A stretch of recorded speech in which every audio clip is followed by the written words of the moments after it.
Episod pertama, kita ambil Nabi Adam. Cumanya saya ulang sekali lagi, saya tak cerita full. Mungkin ada yang saya tertinggal. Saya nak bagi semua orang dapat pengetahuan. Siapakah Nabi Adam? Siapakah Nabi Idris? Siapakah Nabi Hud? Siapakah Nabi Soleh? Tu je. Boleh? Ni bukan blockbuster. Sebab masa kita pendek je. Kan saya dah janji pendek je, tak nak panjang-panjang. Okey. Nabi Adam. Siapakah Nabi Adam? Nabi Adam digelarkan sebagai Abu Bashar, bapa sekalian manusia. Nabi Adam adalah manusia pertama yang diciptakan oleh Allah di dalam syurga.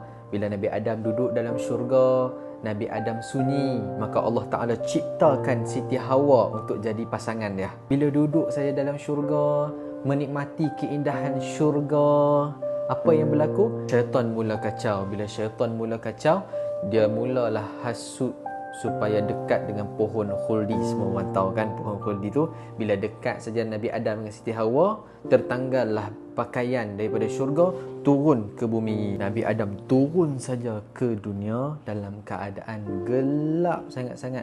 Fitrah manusia tuan-tuan, takut dengan kegelapan.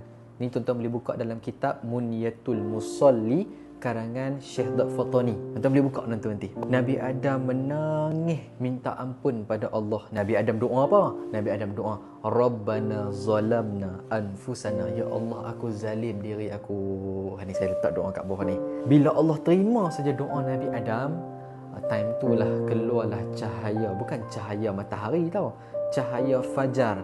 Maka bangun Nabi Adam, angkat takbir, sembahyang 2 rakaat, iaitu sembahyang subuh. Manusia pertama yang mulakan sembahyang subuh, orang yang pertama sembahyang subuh adalah Nabi Adam alaihissalam.